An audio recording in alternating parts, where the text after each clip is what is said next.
관청과 시장 및 도로 조성.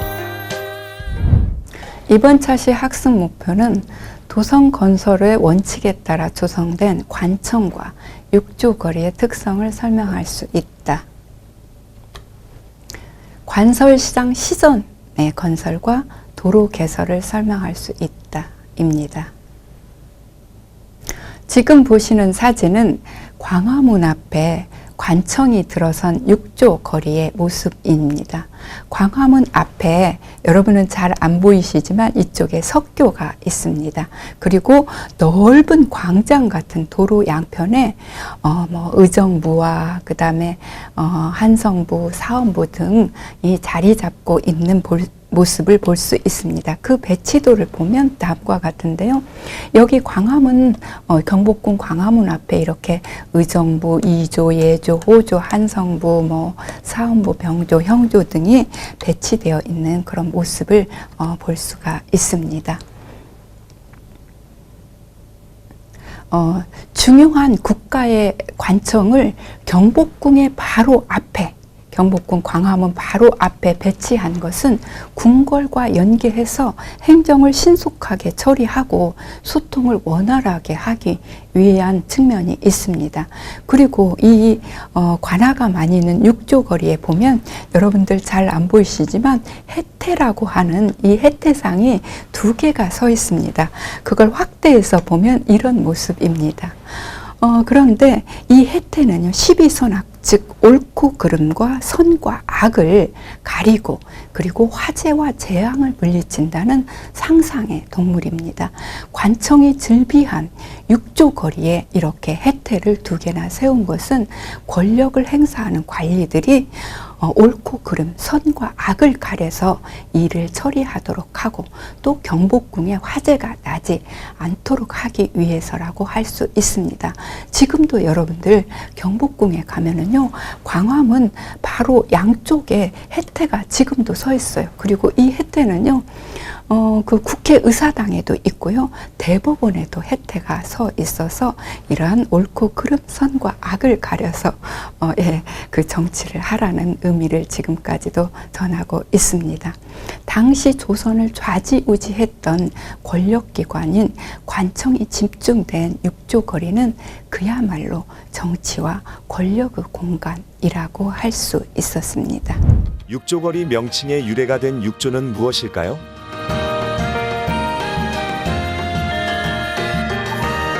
정답은 이조, 호조, 예조, 병조, 형조, 공조입니다. 조선시대 시전이 건설되기 이전에도 한성의 시장이 있었을까요?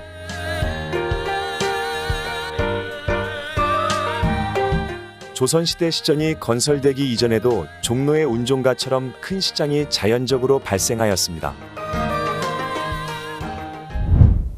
천도 후에 도성 건설에 적용되었던 전조후시라는 원칙에 또 나타나 있듯이 조정, 즉 관청과 시장은 국가 운영에 있어서 필수적인 요소였습니다. 경복궁 광화문 앞에는 관청들이 앞에서 본 것처럼 질비하게 들어섰습니다. 관청들이 질비한 거리를 육조거리라고 불렀는데 육조거리 좌우에는 의정부, 육조, 한성부 등의 관청이 들어서 있었죠. 자, 의정부는 조선 왕조의 관리들을 통솔하고 정사를 총괄하는 조선 최고의 행정기관입니다. 사람들은 정부 또는 묘당, 도당이라고도 불렀어요.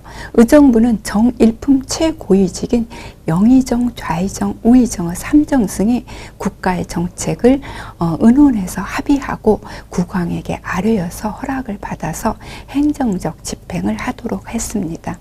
육조는 정부의 행정을 분야별로 분담해서 집행하는 6개의 부서입니다. 이조는 관리의 채용과 인사, 호조는 호구와 세금, 예조는 국가적 의례와 제사, 병조는 무관의 임명이나 국방, 군사, 형조는 법률, 소송, 그리고 공조는 건설사업 등에 관련된 업무를 담당했습니다. 이들 육조의 수장은 판서라고 불렀으며 정입품 관리로서 오늘날과 비교하면 정부 각 부처의 장관에 해당한다고 할 수가 있겠습니다. 시장 건설이 본격화된 것은 태종 때였습니다. 국가에서 건설한 시장을 시전이라고 불렀습니다. 태종은 1412년에서 1414년간에 걸쳐서 4차례에 걸쳐서 시전 행랑을 건설했습니다.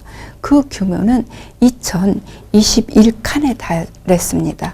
그림으로 보자면 시전 행상은 1차 때는 여기 종로 거리 여기에서 이곳까지 800여 칸을 건설했고 2차 때는 창덕궁의 도남문에서 종로에 이르는 가운데 한 500여 칸, 3차 때는 다시 종로에 황토현에서 그 종묘 앞까지 한 900여 칸, 그리고 4차 때는 종묘 앞에서 동대문까지 이렇게 4차에 걸쳐서 조성이 되었습니다. 2,000칸이 넘는 굉장히 대규모로 건설한 거예요. 시전의 행랑은 주로 종로와 남대문에 배치되었고 그 외의 행랑들은 관공서나 군인의 초소로도 이용이 되었습니다. 정부는 시전 상인들에게 시전 건물 행랑을 제공하고 세금을 받았는데 행랑 한 칸에 1년에 저와 2장인데 쌀로 계산하면 쌀 4마를 받았습니다. 관설시장인 시전은 서울 주민들의 일상생활용품과 수요물품을 판매했을 뿐만 아니라 왕실과 관청에 수요품을 조달하고 또는 외교 공무를 조달하는 그런 역할도 담당했습니다. 국가는 시전을 장악하고 통제했으며 이를 통해서 서울의 물가와 실물 경제를 정부의 의도대로 조정하려 했으며 나아가 전국의 상업 유통까지 지배하려고 했습니다. 관설시장 시전이 건설되기 이전에도 서울에는 여기저기에 시장이 형성되어 있어서 도성민들의 수요를 충당하고 있었어요. 특히 종로 사거리에는 그 운종가라고 불리는 큰 시장이 자연적으로 형성되어 상거래가 활발했는데 운종가라는 명칭은 사람과 상품이 구름처럼 몰려든다고 해서 붙여진 이름입니다. 그러나 태종 때 시전이 건설되면서 이런 운종가라는 그런 그 상가는 다시 정리가 되었죠. 조선 왕조는 태조 때부터 농업을 본업으로 중시하고 상업은 말업으로 천시하고 억제하는 그런 정책을 펼쳤습니다. 한양 천도 후에 상업은 인구 증가와 사회 안정에 기반해서 꾸준히 성장세를 보였고 서울은 전국적인 상업 유통의 중심지로 부상했습니다. 조선 왕조는 천도 후에 도성 안을 잇는 도로를 비롯해서 도성 밖과 그리고 멀리 지방을 연결하는 도로망을 구축을 했습니다. 서울에 있는 도로는 대로, 큰 길, 중로, 중간길, 소로, 작은 길로 구분해서 건설했는데 대로는 56척, 약 한 17m 정도예요. 그리고 중로는 16척, 소로는 11척을 기준으로 하고 도로 양쪽에 폭 2척의 도랑을 파서 하수도 역할을 하도록 했습니다.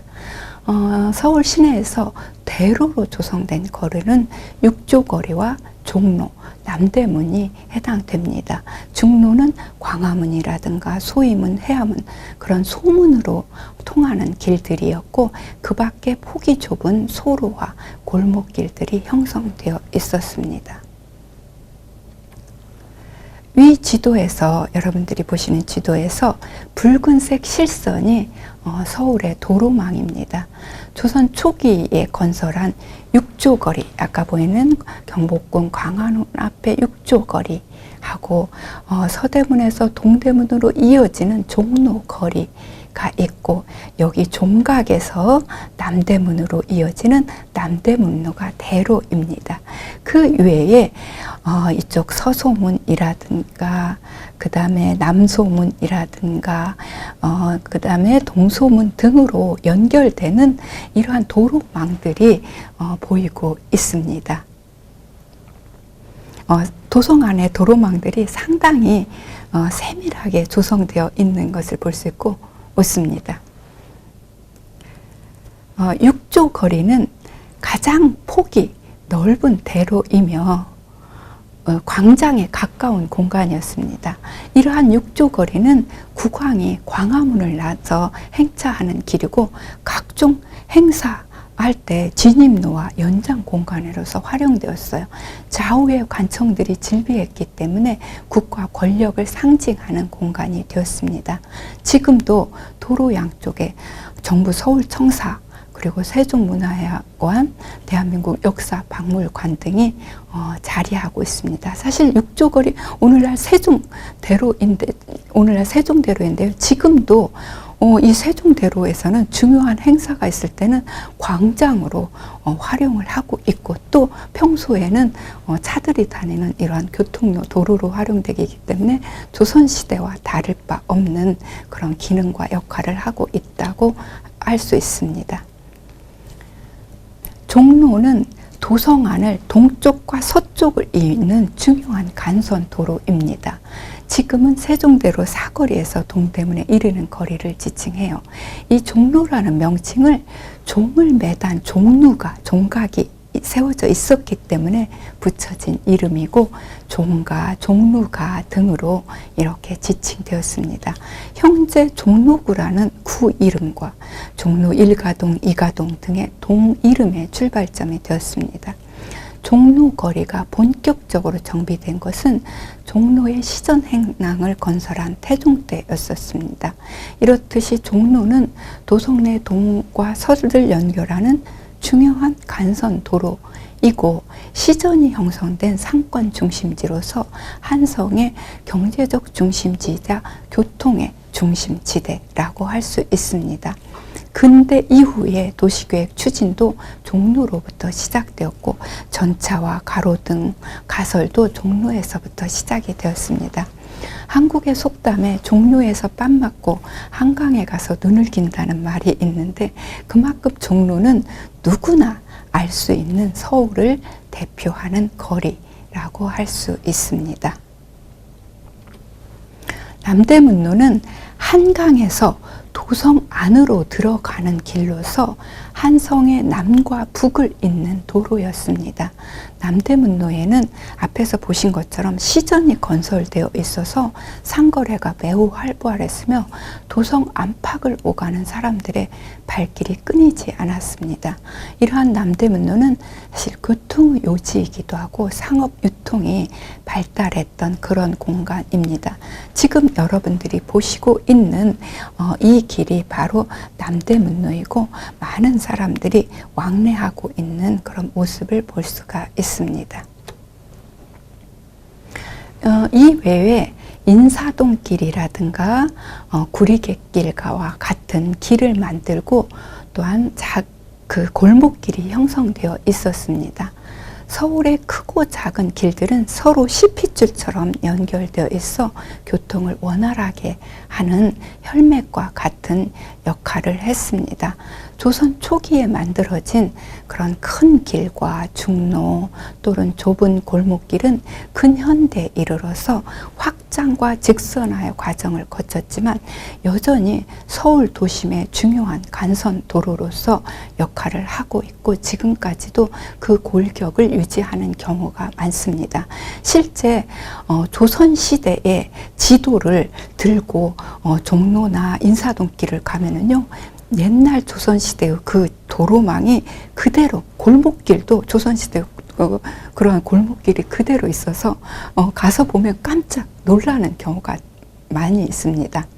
그 밖에 태종 때에는 자연 하천이었던 개천, 지금의 청계천이죠. 개천을 대대적으로 정비해서 제방을 쌓고 물길을 정리하기도 했습니다. 주민들의 주택 또한 들어섰습니다. 이로 인해서 조선 왕조의 수도로서의 모양새를 갖춰 나가게 된 것입니다.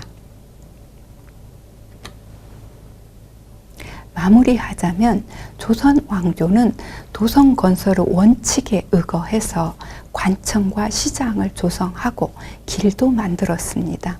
의정부와 육조 등의 관청은 경복궁 광화문 바로 앞 육조 거리에 만들었으며 일대는 행정 중심지로서 권력의 공간이 되었습니다. 관설시장인 시전은 태종 때 종로와 남대문로에 만들어졌으며 국가의 통제와 간섭에서 자유롭지는 못했습니다.